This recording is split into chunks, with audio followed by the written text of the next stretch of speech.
উল্টো আমাকেই দোষ দিত, বলতো আমি নাকি বৌমার হয়ে বদনাম করছি।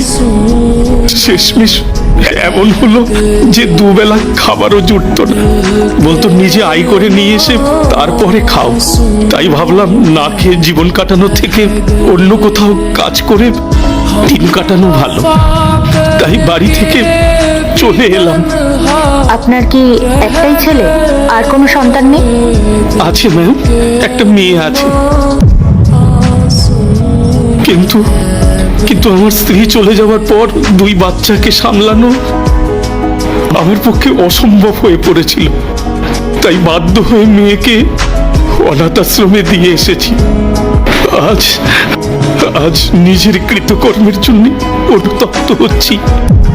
যদি ওকে কাছে রাখতাম তবে আজ আমার এই পরিণতি হতো না ম্যাডাম। আমি যে অনেক বড় ভুল করে ফেলেছি ম্যাডাম। আচ্ছা, আপনার কি আজও ওর কথা মনে পড়ে? ম্যাডাম, রোজ মনে পড়ে।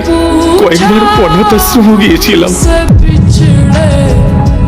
কিন্তু ওর সামনে দাঁড়ানো আমার সাহস হয়নি।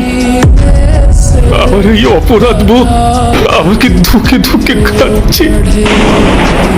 আঙ্গুলটা কি সত্যি পচে যাবে আমার এই পবিত্র কোরআনকে একটা লাইক, একটা কমেন্ট আর একটা শেয়ার করলে? কমেন্টে বলেন আমি ব্যাগ দিয়ে আসবো। হয়তো আমাকে চিনতে পারছো না, কিন্তু আমি তোমাকে ঠিক চিনতে পেরেছি।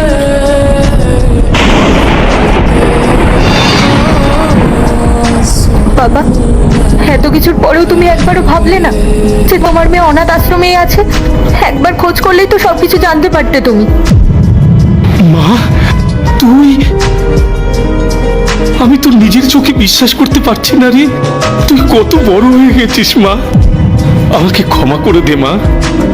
না না বাবা, তুমি ক্ষমা চেও না। আমি বুঝতে পেরেছি তখন তোমার পরিস্থিতি কেমন ছিল। দাদা যে তোমার সাথে এরকম ব্যবহার করবে সেটা আমি স্বপ্নেও ভাবতে পারিনি। আমি ভেবেছিলাম দাদা অন্তত তোমাকে সুখে রাখবে, যেটা হয়তো মেয়ে হয়ে আমি করতে পারতাম না। কিন্তু আজকে তোমার এই পরিস্থিতি দেখে আমার সত্যি খুব কষ্ট হচ্ছে বাবা। আমাকে ক্ষমা করে দে মা, আমি তোকে চিনতে পারিনি রে। না বাবা, তুমি ক্ষমা চেও না।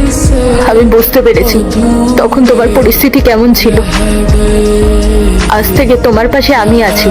আমি পড়াশোনা করে কষ্ট করে নিজের পায়ে দাঁড়িয়েছি। নেক্সট পার্ট দেখতে চাইলে পার্ট 2 লিখে অবশ্যই কমেন্ট করে যাও।